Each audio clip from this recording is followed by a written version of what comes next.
저희가 봤던 질환 중에서 너무 과도하게 덮고 있어가지고 이렇게 충돌 증후군이 이렇게 있었다고 했잖아요. 이거 같은 경우는 반대 케이스예요. 반대 케이스인데 얘가 아까 봤던 환자분들 같은 경우는 관절이 이렇게 잘 덮여 있는데, 이런 분들은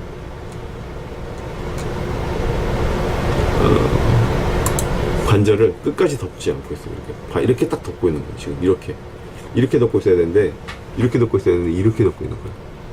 그러니까 어떤 일이 나냐, 몸에 이렇게 사람이 서 있을 때 몸의 하중을 이렇게 다 골고루게 전달해 줘야 되는데, 이렇게 덮고 있으니까 이 부분이 자꾸 마모되는 거예요. 그리고 또 사람은 움직여야 되잖아요. 사람이 누웠을 수만 있는 게 아니에요. 이런 분들이 자꾸 이렇게 움직이니까 이 부분에서 이렇게 관절을 힘을 이렇게 골고루 분산돼야 되는데, 이쪽만 받으니까 여기가 또 마모가 되는 거예요. 퇴행성 질환이 된다는 거예요. 쉽게 얘기하면 이 부분만 계속 힘이 가하니까 골고루 분배되지 못하고, 그렇게 되니까 이렇게 점점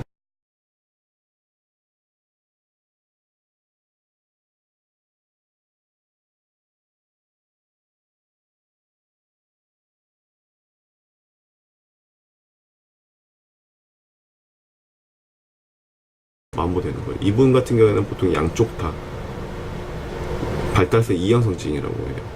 발달성 이형성증이라고 하는데, 양쪽 다 관절이 마모될 수가 있어요. 그렇게 되면 이제 이 40대 여자 환자인데 10년이 지나서 왔어요. 관절면 보면은 오른쪽은 그래도 좀 양호한데 왼쪽은 더 심해져요.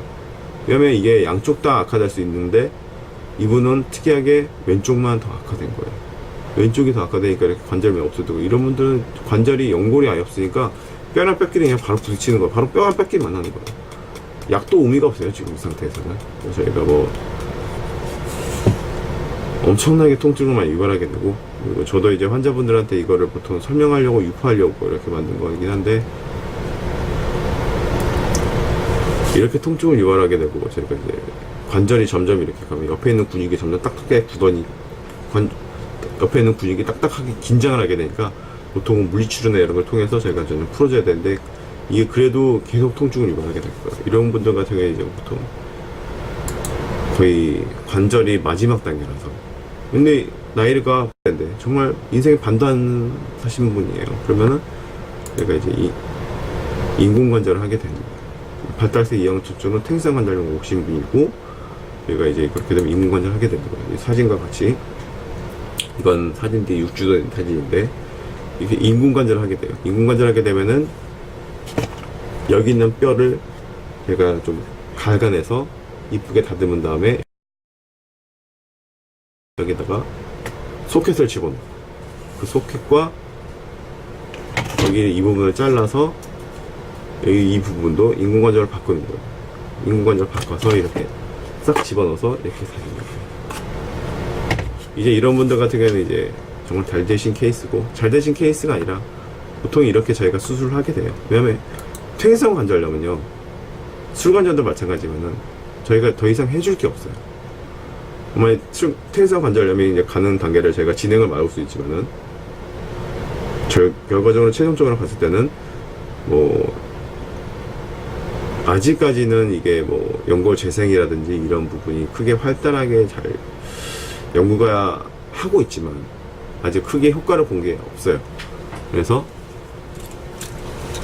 그 부분에 대해서는 아직은 그냥 인공관절의 결과적으로 최종적으로 할 수밖에 없어요. 이제 다음 환자인데, 이제 70세 여자 환자고, 그리고 양쪽 고관절 통증을 고관절이랑 양쪽 둔부를 주소로 내어놨어요. 둔부라면은 이쪽 부분이에요. 이쪽 여기가 자꾸 아프대요, 환자분이. 근데 이런 분들 같은 경우는 고관절 엑스레이에서는 크게 특별한 거 없고, MRI까지 이제 찍어볼 수 있지만 제가 보통은 허리 쪽을 더 의심을 해요. 둔부라서. 앞쪽이면은 보통 이제 고관절을 많이 얘기하는데, 둔부면 엑스레이도 그냥 찍어봐요. 찍어보고 나서 이 부분은 그래도 한번 척추 사진을 봤으면 좋겠다 라고 봤는데, 저희가 이제 환자분한테 사진을 보여줘서 이렇게 돼요. 이게 뭐 여기가 좁아져 있어요. 그럼 환자분도 솔직히 알 수가 없으니까. 그렇잖아요. 그러니까 뭐 저희가 뭐 마트를 갔는데 이 물건이 정말 좋아요. 정말 좋고, 다른 문과에 비하면 비교 안 되고, 그럼 저희가 그냥 그 말을 믿을 수가 없잖아요. 한정된 공간에서 저희가 이렇게 얘기를 하니까. 그래서 이제 환자분들도 이제 많이 갑갑해하는데, 이런 분들 같은 경우도 제가 그렇게 말씀드릴 거라 그래요. 왜냐하면 이 사진에서 보면은 이렇게 보면 척추에도 간격이 있는데, 그러면 여기 안에 디스크라는 게 있는데, 이 디스크가 엄청 좁아져 있는 경우가 있어요. 그렇게 되면은 여기 이렇게 나가는 신경이 눌리게 돼요. 눌리게 되면 당연히 통증을 유발하게 되죠. 그런 경우. 이거는 이제 척추 쪽에서 대가도 다를 척추관 협착증이라 그래서 다음에 다루게 될 질환인데, 이런 분들 경우에는 보통 이제 척추 쪽에서 관련된 질환이기 때문에, 여기도 보면 이제 요추 4, 5번 디스크가 그 추간판에 돌출되고, 그리고 안에서 나오는 그 공간이, 그 신경에 나오는 공간이 엄청나게 좁아져 있어요. 신경을 목을 쬐니까 이 통증을 더 유발하게 되는 거예요. 그리고 저희가 이제 보통 이제 많이 보게 되는, 그나마 좀 많이 보게 되는 게 아니고요. 전 잘못 말씀드렸어요. 제일 많이 보게 되는 건 제가 처음에 말씀드렸던 질환, 대퇴골 충돌 증후군이 제일 많이 보게 되고요. 물론 환자분들에게서 이렇게 뭐 방금 제가 말씀드린 거나, 아니 전에 말씀드린 거나, 얘가 두꺼워지거나 얘가 과도하게 싸고 있는 질환이 이렇게만 있는 게 아니라 보통 둘이 혼재해서 존재를 하게 돼요. 그런 질환이 제일 많이 차지를 해요. 실제로도 환자분들 외래에서 보면은 다 그러신 분들이에요. 그러신 분들이고, 이제 그 다음에는 이제 사진에서 보면은 엑스레이는 잘 보이지가 않아요. 또 MRI까지 가게 되고 확신하게 된 케이스가 많은데, 이 부분에 이렇게 혈관이 이렇게 존재하게 돼요. 이 부분에 혈관이 존재하게 되는데, 유일하게 이게 대퇴골두를 먹여 살리는 혈관인데, 뭐 여기서도 혈관이 나와서 뭐 먹여 살리고 그럴 수 있지만, 다른 분의 혈관이 나와서 먹여 살 수 있지만, 이게 메인이에요. 메인으로 혈관을 이렇게 대퇴골두를 먹여 살리는데, 이 부분이 어떤 원인으로 인해서 막히게 되고, 그렇게 되면은 여기가 대퇴골두가 괴사가 돼요. 저희 몸은 뼈가 영양분을 항상 공급을 해줘야 되잖아요. 그래야지 얘가 잘 살아있으니까. 살아있는 조직이에요, 얘도. 그러니까 살아있게 되니까 얘가 대퇴골두가 여기 혈관이 막히게 되고, 어떤 이유로 괴사가 됩니다. 괴사가 되면 여기가 또 마찬가지로 살아있는 조직이 아닙니까? 점점 죽게 돼요. 그러면 죽게 되면 이게 무너져요. 왜 무너지냐? 체중을 계속 받고 있으니까. 이렇게 무게를 계속 누르고 있으니까. 여기가 괴사가 돼요. 괴사가 되면은 결과적으로 이런 사진이 올 수가 있어요. 이런 사진이 오게 되는데, 이런 사진이 이제 오게 되면 이제 어떻게 되냐? 말이 많을 거예요. 지금 뭐 이렇게 여기에서 안에 뭐 연골을 살리는 주사라든지, 아니면 이쪽에 잠깐 통증을 완화시키기 위해서 약물을 투입한다든지, 아니면 여기에 이쪽으로 이렇게 뚫고 들어가서 이 부분을 좀 간 다음에 여기다가 뭐 여러 가지 있는데, 아직까지는 그래도 제일 효과적이라고 하면 좀 그렇지만, 아직까지는 그냥 통증을 좀 참으시다가 마지막에 최종적으로는 인공관절을 결국은 하게 되는 거예요. 인공관절이라 하면은 좀 그렇죠. 하지만은 아직까지는 그렇게 효과적으로 나온 게 없다고 봐요. 아직까지 연구가 활발하게 되고. 그래서 이제 이런 분들 같은 경우에 보통 히스토리를, 그러니까 과거를 조사해 보면 술을 많이 마셨다거나, 아니면은 스테로이드 약물을 몇 년 동안 복용했다거나 이러신 분들이 되게 많아요. 그래서 이제 저희도 이제 그런 부분에 대해서 이제 자료를 점점 정리하고 그 연구를 더 하고 있지만, 지금 밝혀진 바로는 그게 두 가지가 제일 큰 원인이라고 밝혀져 있고요. 이제 대퇴골두가 개사되고 이제 퇴행성 관절이 되고 이제 인공관절을 했어요. 그럼 이제 보통 이제 제가 마지막에 말씀드리는 게 인공관절 예후 부분이에요. 인공관절 예후라는 게 결국에는 최종적으로 이 관절을 얼마나 오래 쓸 수 있냐, 아니면 다음 생에 살아가면서 이걸 마지막으로 수술했냐, 환자분들이 많이 묻게 돼요. 정말 묻게 되고, 이게 수술을 마지막까지 좀 결정하는데 힘들어 하세요.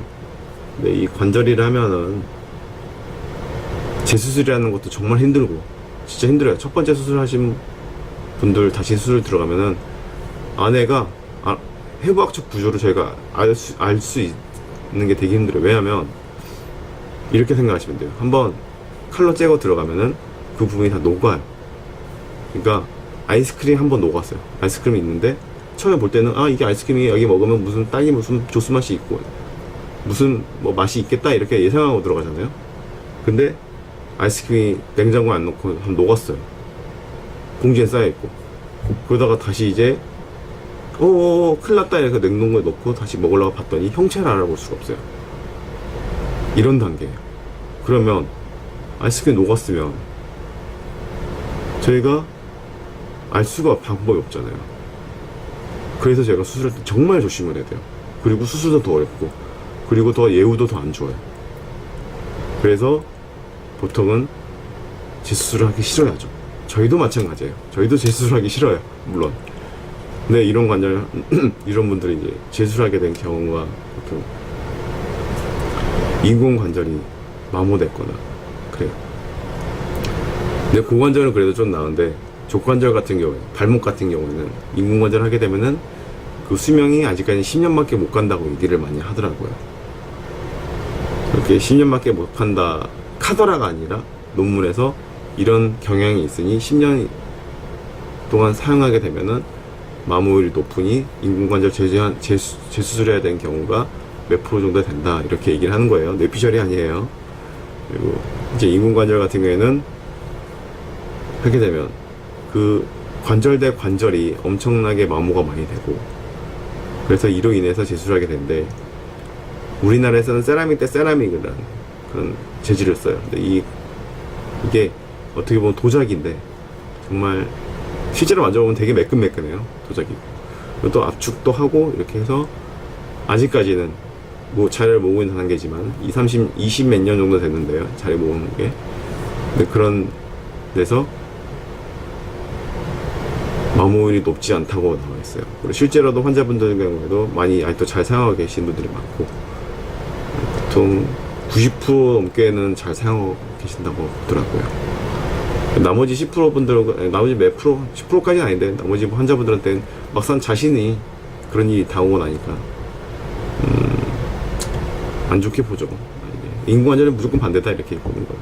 그리고 또 이제, 환자분 너무 젊으신 분들 같은 경우, 하신 분들 같은 경우에는, 환자분이 나이가 들었을 때, 인공관절은 튼튼해요, 아직도. 근데, 환자분 걔는 뼈가 점점 약해져서 이게 틀리거나 이런 경우도 있을 수가 있어요. 이런 거는 제가 이제 환자분한테도 외래 볼 때 설명을 드릴 거고 앞으로도 설명을 드리기 위해서 온 거지만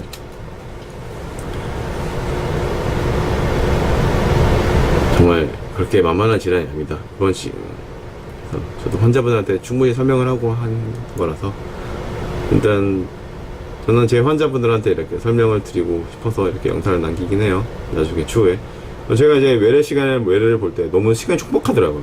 밖에는 환자가 넘치는데 이게 환자분들한테 충분하게 설명할 시간이 없으니까 이렇게 좀 유튜브를 통해서 저도 이제 환자분한테 설명을 드리고 싶어서 이렇게 동영상을 만들게 됐고 이번 시간에도 고관절 질환이었고요. 그리고 마침 저도 이제 일을 하게 되다가 좀 새벽이라서 일부러 없는 시간을 골라서 한 건 마찬가지예요. 골라서 했는데 그렇게 된 거고 이상으로 탁톡 국형이었습니다.